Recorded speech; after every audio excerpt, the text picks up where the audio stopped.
When you think of New Hampshire, you don't really think of the coast and beaches, do you? Well, I for sure didn't, and in fact, New Hampshire is the state with the smallest stretch of coast being only 13 miles long. Well, in this video, I'm bringing you along for a drive on the coast, stopping at all of the best sites along the way.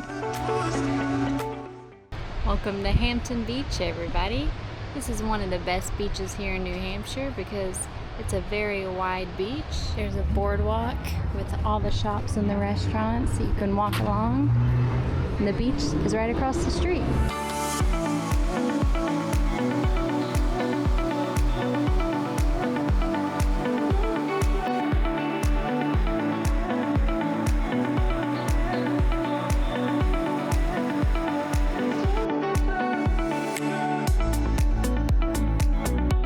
Discovered this place in New Hampshire called Playa Bowls. They have acai bowls and other fruit bowls.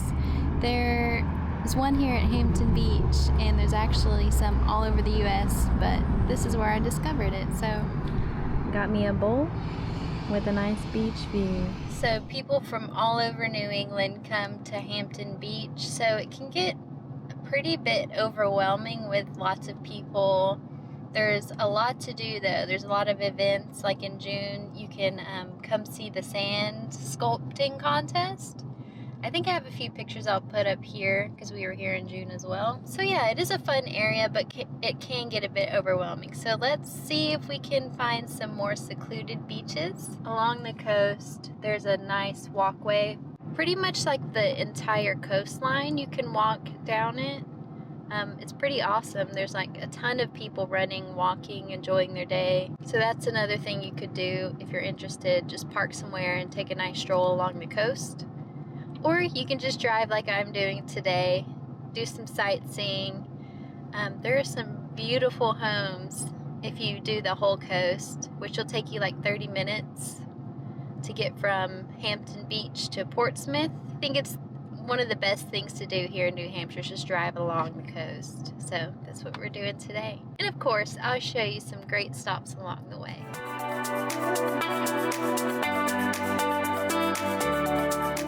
stopped to take a quick peek at North Beach. There's some people surfing, some people fishing. This looks like the beach for surfing. They're doing pretty well.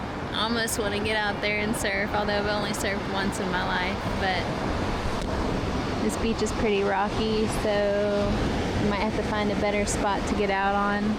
North Beach has a lot of parking.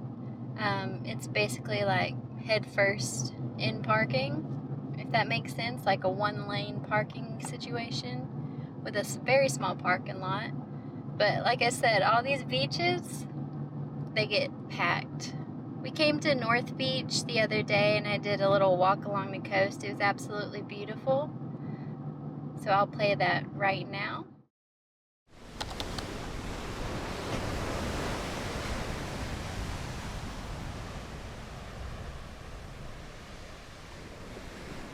It wouldn't be a Kristen and Sam video without showing this.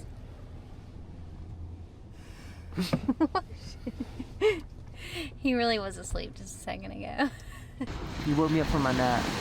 I was actually taking a nap. Because he says, look, I have a cave.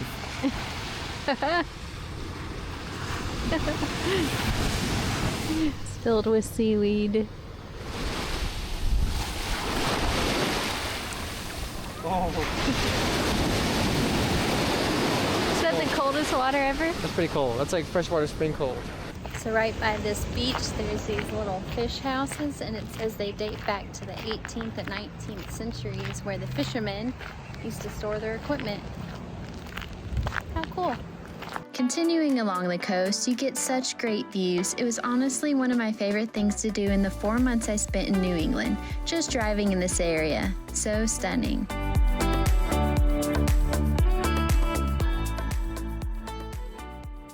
So I just passed Ginnis Beach. Honestly, it was packed at 9:43 in the morning. I've never been able to go and check that place out because it's always so packed and the parking is wild. There's a lot of shops over there. I think there's a seafood shop and a few like boutique shops. But yeah, you can go check it out if you're lucky enough to find parking. So I just went along and passed it. Right now I'm passing what's called Rye Harbor, and there's a nice little lobster shack. I'll show you that because we did get a lobster roll there a few weeks ago. This is supposed to be the best lobster roll in New Hampshire at Rye Harbor Lobster Pound. It's at this really beautiful harbor. I got the hot one, Sam got the cold one, and we got their best known for this fluffy clam chowder. It looks legit. I'd say it's a bit average. Clam chowder might be good though, because that's what they're known for. This clam chowder's got lobster meat and lots of other seafood goodness. I think they put like the sherry sauce in it. I think I read on the sign. Pretty good. So I parked here at Rye State Park. It's absolutely stunning. There's lots of boats in the harbor. There's some benches you can sit out on. I'm about to go check out the rest of the park because there's some signs and stuff over there which look like an interesting read. So we'll check that out in a second. But for now, look at this view. I just want to mention that most of these stops require you to pay for parking, but it's only a few dollars per hour. Definitely worth it, especially at this stop at Rye Harbor State Park.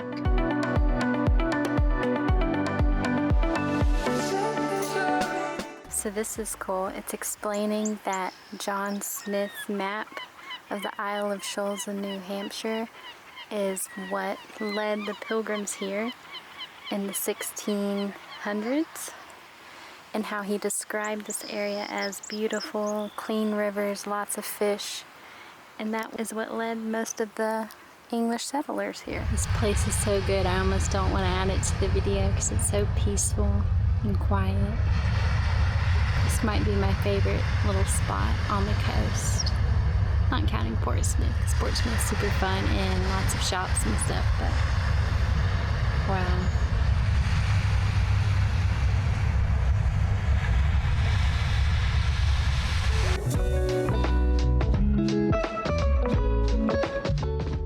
So I'm at a stop called Odiorne Point State Park, and there's a beautiful trail that walks along the coastline. I found a nice seat, and off in the distance you can see a nice lighthouse with a bunch of boats. It's so peaceful here. This place is known for bird watching. You can go down, look at all the tide pools. There's a science center you can visit, or just have a nice stroll along the trail. So the Odiorne Point Loop Trail is like 2 miles.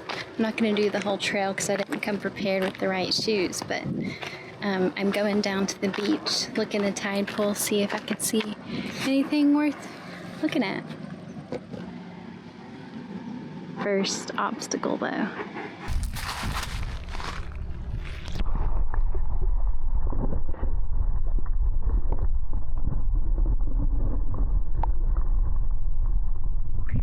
There was absolutely nothing in those tide pools, although I didn't look that hard, but I could kind of tell there wasn't a lot of water in them.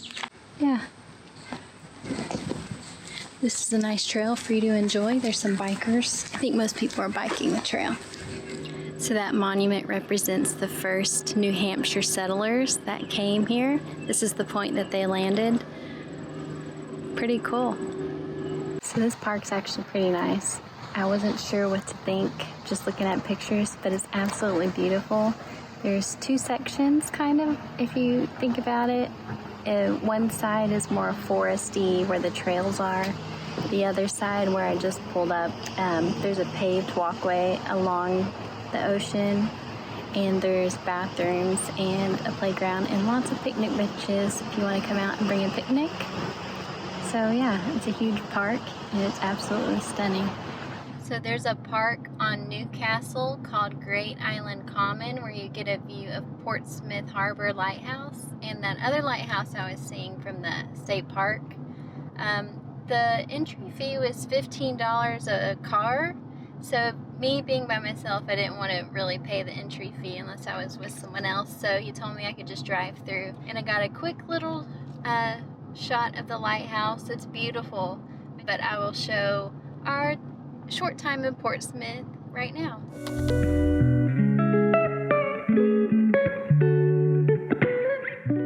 1774, Paul Revere rushed to Portsmouth to warn them that the British are coming to steal their guns and gunpowder from Fort Constitution here. So the next day, all the citizens raided Fort Constitution, took all the gunpowder and the guns before the Revolutionary War. But the site is closed. We can't go up and see it, but there it is right there.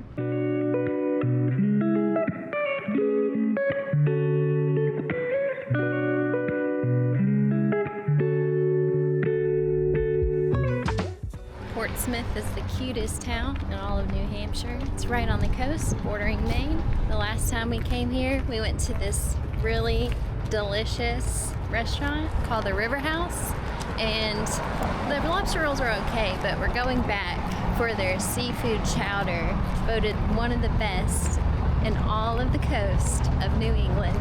I'm not gonna lie, this chowder is to die for, and it definitely outshined every single other chowder I had in New England. It's definitely worth the stop in Portsmouth just to try it. So we're at this place called Strawberry Bank, and it's basically an open-air museum here in Portsmouth with old colonial houses. You can see how they lived back in the day in the 1700s. But today, it's Pride Festival, so that's why you hear all the music and stuff. So we got them for free. Shopping for our next home. Just kidding. It's too expensive here to live. Look, it's an old grocery store. This is their H-E-B or Publix for back in the day. You get all your groceries, you get your M&Ms, your coffee, your Coca-Cola, your tobacco, all your needs here right at the local grocery store. Oh my gosh. Graham crackers, raisins, Hershey's, Nestle, all the good stuff. So you can go inside some of the houses. This one's open, talking about the olden times.